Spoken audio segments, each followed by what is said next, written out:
Hey guys, subscribe for daily content, and if you're shopping for gear, make sure you check out the description for the newest items at some of the very best online retailers. There's also links for some of the items that I personally recommend. Thanks! What's going on YouTube? Metal Complex here, and today I've got another interesting knife review / knife overview to share with you guys. This is the new Reate PL-XT with the pivot lock. The internal mechanism here is pretty interesting, and there's some other videos up on YouTube where people have taken it apart and kind of showcased it, but essentially what's happening here is you push in on the pivot, and this pushes the locking mechanism further into the pivot and out of the way of the blade, allowing it to fall closed. This is pretty cool. It's not the first lock I've ever seen that operates via the pivot, but what I like is the fact that they recognized that the lock disengagement is right where your index finger would land if you were choking up, meaning without a secondary locking system, you would accidentally disengage this in some circumstances during use. But like I said, they thought of that. So it has this secondary locking system effectively not allowing the blade to disengage during use. I think that's great. And on top of that, it operates exactly like you would want it to. Despite my inability to showcase this properly, you push the button, the blade falls. You use the thumb stud and you deploy it. It works beautifully. It works so well. And it's mountable for lefties. Lefties! They thought of you. They recognize that you exist. Isn't that great? Thank you so much. Reate made an excellent knife here. I'm going to say a lot of nice things about it. If you want to check this knife out, down in the description, there are links for these knives. They come in a wide variety of different configurations, different colors, finishes, things like that. And they're not horrifically expensive. It does help my channel when you use those links, but that's entirely up to you. Thanks to my patrons for supporting me, and please make sure to follow me on Instagram at metal_complex. Let's go ahead and measure this knife. I'm going to say right off the bat, I like the size. Reate, you need to do a bigger one too. And Reate would probably say, shut up, Complex, we already know. I would just like they'd be silly not to, right? There is a PL-XF. This is the PL-XT, which apparently stands for thumb stud. There's a PL-XF, which I also have, but we're not going to review that one today. That's a flipper, and that's slightly bigger. Weird, but okay. Yeah, they should do larger versions of both. But as far as this one goes, 7 inches. Overall blade length, 3 inches. Cutting edge, 2.75. It's fine because of the profile. It really does work. Let's do some size comparison. So up against, any custom scales you find in this section can be found down in the description under Original Goat and others. There's my 80-20.5. Up against the 80-10 and 80-20.5, you can see here, excuse me, my computer's making noises and it should not be. Shut up. Okay, the PL-XT, it looks kind of small, but I'm telling you, in hand, it feels a lot more robust. It feels so much more robust, and as you can see, I can comfortably get a 4-finger grip on it. So it also has a cutting edge that is identical to the 80-20.5. So it's really just handle length separating the two there. Obviously much smaller than knives like the 80-10. Let's put it up against the Spyderco PM2 and the Spyderco Para 3. Once again, it is overall smaller than both, but I believe it has, once again, almost identical, if not slightly more cutting edge than the Spyderco Para 3.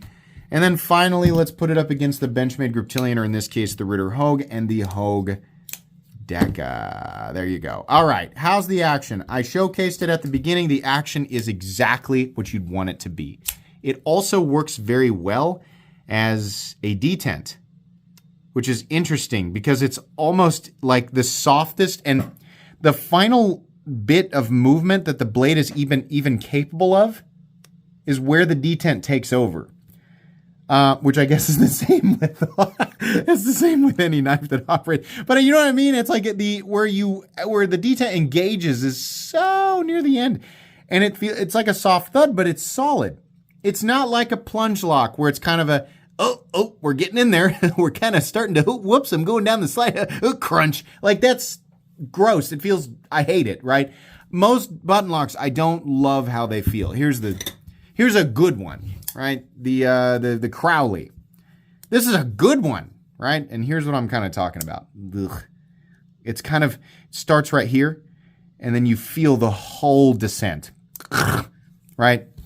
Just like imagine like having a handful of eggshells and then you crunch them into a fist, and then you punch a 5-gallon bucket that is full of additional eggshells. Like, that's what it's kind of what it feels like to me. This is one distinct click, right? It's more of a thud, but it's a click, and it actually works. So I like it. It's also very easy to do movements like the or deployments like the reverse flick. It works very well. I will say that the flipper tab version feels a little bit lackluster. I feel like this is better tuned for a thumb stud, but we'll get to that when we review that knife. Anyways, carry profile. It's a bit thick. It's a bit on the thick side. Wow, that's a fat boy, right? Kind of thick, not so thick that it's uncarryable, not by a long shot. Let's do length and height up against the PM2 and Para 3. This is what makes the knife so much more carryable. You might assume, looking at thickness, it's just a lot shorter, nowhere near as tall as knives like the Para 3. Certainly nowhere near the same size as knives like the PM2. Let's measure the blade stock thickness, because the blade is also a bit thicker than you might expect. I bet that's 130 at least. Way more, 148 thousandths. Curiously thick, but not anything that should stop you. Let's go ahead and weigh it. What are we looking at for materials here? We're looking at, in this case, black micarta, a Nitro V blade, and stainless steel liners. This blade is copper washed, which is cool. It's not going to be the most durable coating in the world, but it does look awesome. This is my favorite configuration of this knife. We just don't see this type of copper wash very often. 3.95 ounces, heavier than a lot of people might expect. Certainly not the best ratios. Balance on this knife is definitely, actually, you know what? It's right there. That's why it feels so good. It's right behind the pivot. It doesn't feel like a heavy knife. It doesn't carry like a heavy knife. You're gonna notice that it's a little bit thicker than a lot of other knives, like in its general competition zone, but it's not so big that it's really gonna bother you. In fact, after like a couple of hours, I doubt you'll even notice there's any difference. Really, that was my experience with it. Let's go ahead and do a hardware check. I'm going to get out my tools. As per usual, my tools are very inexpensive and very recommendable. You can find them right down in the section of my description that talks about the tools I use on this channel. So I believe the pivot's a T8, and I want to add a note to this because I did actually take it apart off camera as far as I could. You can't, as far as I know, you can't gain total access to the internals. You probably can, but I wouldn't recommend trying, because I got to a point where I was like, if I keep going, I feel like I'm going to mess something up. And that's almost never the case. Every knife that I review has like a way to get into things, and it just gets like a little bit more complicated. This, as far as I could tell, it got to a point where I just wasn't comfortable going further. And either I would, it looked a little bit too complicated, or it may have actually been that I could not gain complete access to the internal of the locking mechanism. And if you watch some of the other videos on YouTube, there is a point where they just stop, right? I haven't seen anybody talk about not being able to go further, but there is a point where they just stop, and it was the same place that I got to. So if you feel that need to like be able to completely take apart every knife that you own, this might disappoint you. However, it seems pointless because you're totally closed off to the mechanism. What I thought was cool about the mechanism is it is really closed off to potential debris. I mean, I don't see a way for stuff to really get into the actual locking area. The bearings, yes, but the locking system, no. So, compressed air is your friend.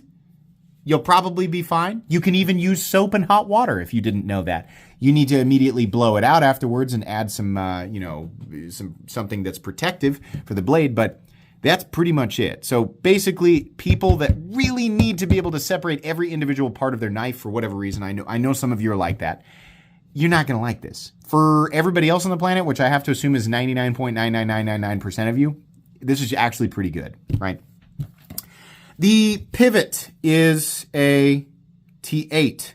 Once you unscrew this, the pivot comes out, and there's a cylinder and a screw. And so the pivot is, it's spring-loaded, and when you push down, that pivot pushes the material that is responsible for locking the blade out. It pushes it further in to this casing side over here. And that's essentially what disengages the locking system. I know that that's not painting a super clear picture, but that's what's happening. The screws holding in the... Oh, those are T8 as well. That's nice. How about the pocket clip screws? Those are T8 as well, or that is. Pretty cool. There's a couple of other screws right here holding in the back spacer, and I believe, if I remember correctly, those are T6, but that's fine. As far as what you would need to get into the knife and take the parts of the knife apart that would be required for general maintenance, it's pretty simple. It's pretty straightforward. There's nothing crazy going on here. The average person can figure it out. As long as you have the right tools for the job, you're good to go. I would not recommend trying to pull the entire thing apart because I honestly don't think it's meant to come completely apart. But, you know, somebody will prove me wrong, and that's perfectly fine. If you buy it, you do what you want with it. I'm just telling you what I thought when I got that far into it. Boy, I think that's it. Let's move into the meat and potatoes. You know, outside of the locking system, it's a pretty straightforward knife, and I'm glad that Reate did that. They just said, look at this, huh? We got this locking system. They kind of gave it a test here on a, you know, it's kind of a, no offense if this is what you drive, it's kind of test site when they revealed the 2005 Mustang, and the only engine you could get was a V6. Everybody was so preoccupied by the new style that they didn't really care, right? In this case, the V6 engine represents, I drive a V6 Mustang and it's perfectly fine. All right, it's fine. The V6 engine's represented by the incredibly generic profile and blade shape, and the new design, the shocking part, right? That analogy's backwards. Shut up! The pivot is what is the cool thing. That's what I'm trying to say. Just let my analogy be. This is my internal voice arguing with me that it was a bad analogy. All right, fine.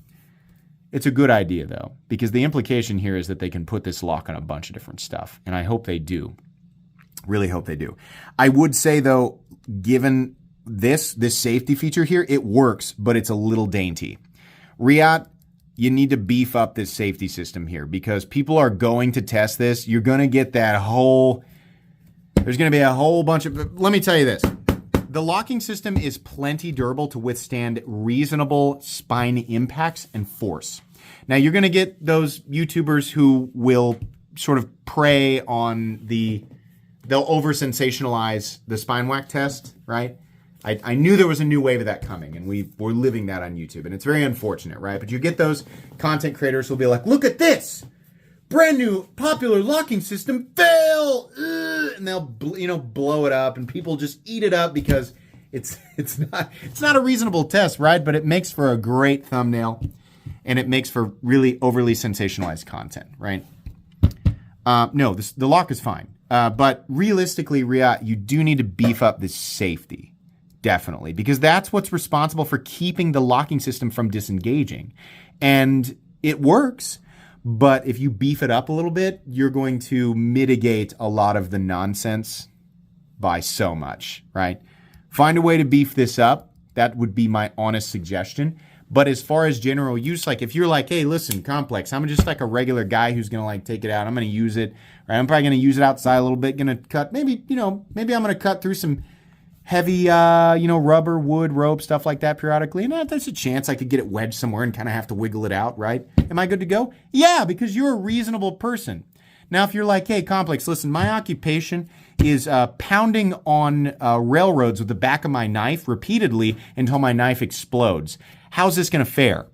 Probably not very well. Weird occupation, not sure how you got that job, but that's not what you should be using a knife for, and this will not hold up for that. So don't do that, right? Use your brain, use your knife like the way it's supposed to be used, and it'll be fine. But I know this is a new locking system, and that's what people do. How can I break it? Oh, it broke. Ugh. Reate lying to public? Like, that's what's going to happen. That's what people do. Don't buy into that, okay? You're saying that because Reate sent you a free knife. Spoiler alert, almost every company out there sends me free stuff. It's not enough to get a positive review or to buy a positive review here. I do negative reviews on things I get for free. I do negative reviews on things I don't get for free. And the same thing with positive reviews. I have enough affiliate links to generate income off of anything, so there's no specific incentive. I'm giving you accurate information here so that you understand what you're actually buying. And I want you to know, especially new people, I want you to know what type of content you're watching here. This is a new locking system. And after being on YouTube for X amount of years and seeing all the different types of reviews out there, I just know what comes with this.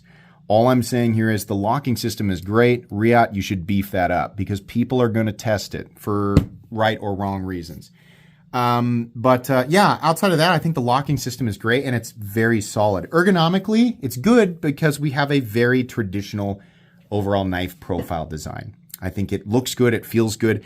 I like that the liners are shadow boxed just enough that you appreciate the aesthetic of it. It really shows through on versions of this knife that have the lighter or satin finish liners with, a more colorful scale that's not black. This one's black on black, so you can't really see it, but it does still look good. And I love in particular the copper washed filler tab and blade and pocket clip. God, it would have just been the cherry on top if they had copper washed the liners so that we could see that contrast with that shadow boxing, but they didn't do that. That's okay. They did it on other models, right? It looks good. It feels good. I can get a full grip on it. And because this one does not have a flipper tab, the choked up position is exceptionally comfortable. This jimping is basically useless back here. Extend it out further so that we can, what? This is such a weird place to just, they included 3 jimps. Good, bring it out here so I can do this. This is a better complementary zone, right? Index finger here. My thumb is most comfortable right here. If I'm gonna choke up, I'm gonna want this spot, not this. This doesn't feel comfortable. I want this out here, right? The blade is wonderful. It's very obviously a Reate knife. This feels better in terms of overall quality than like 99% of what's out there because it's very clearly Reate made. And it's nice that Reate's quality translates into a less expensive price point. If you're not familiar with Reate, they are well known as making some of the nicest knives on earth, not just some of the nicest Chinese knives, because they are, in my opinion, probably still the best Chinese OEM. They make some of the nicest and most precision knives on earth. Period. They are very good. And it's nice to see that this quality translates into a smaller price point or lower price point. Copper wash, do more of this. Do a ton. You guys made a few copper wash blades and they sold out immediately. People clearly want this. Do a lot more. That would be awesome.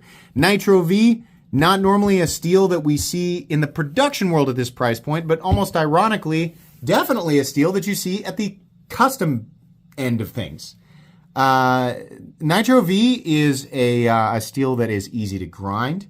It's easy to polish. It's got good properties. And it performs reasonably well. A lot of people would not define it as exotic, but also, let me give you 2 different ends of the spectrum here. We see RWL 34, lots in the custom end of the knife world. The steel itself is not considered exotic, but it takes on a good polish and has reasonable performance and is generally something that it creates the total cake mix of what a lot of custom buyers want to see, right? Mainly because it can take such a great polish. It can also be found on inexpensive knives. A steel that people worship for almost no reason, just blindly, right, is CPM 20CV, which is a steel that we sometimes see under $100 as well. So yes, there are steels that don't belong past a certain price point, and then there's this gigantic gray area. Nitro V often gets lumped into budget only, and I don't think that's fair. I think Nitro V is a great composition. I think as soon as Civivi started using it, people just automatically were like, oh, it's a budget steel, so we should just ignore it. No, Nitro V is great. I think it's very comparable to 14C28N. I would put it right there in the same category as 154CM, 14C28N, N690, VG10, right? A lot of steels like that, right? So is it like mega exotic? No. Is it okay at this price point? Absolutely. Absolutely. I think it's a great steel. No problem with it. Backspacer. It's a backspacer. Couple of liners here. Nothing special going on. Love the pocket clip. I think the pocket clip is great. It functions very well. I wish that they had backed it up a little bit more. I wish they'd put it up here and kind of angled it maybe this way a bit. But where it is fine, and there's not much of a bill. It's a very shallow bill, which is how I prefer it. Great. 1 screw, nested. Filler tab honestly looks cool here because it matches the blade. We have a stop pin located in its traditional spot. Completely and totally solid lockup. Completely and totally solid. By the way, thickness behind the edge, I'd call it about medium, right? It's not too thick, not too thin. It'll definitely work for general EDC, stuff that you would normally do with a pocket knife. There's no lanyard hole. Gosh darn it. Who cares? Left and right-handed, I think that's excellent. The button can only be operated on, I guess, the right hand. I guess this is a right-handed knife, right? Lefties, I'm going to give you a left-handed simulation of this. Yep. You use your index finger, right? Same thing either way. Squeezing the knife left-handed, you can disengage it, so you're still going to need that safety if you're going to choke up on it, right? But yeah, it works left or right-handed. Completely centered, no detent lash, nothing, which is cool for this locking system that I've never experienced before.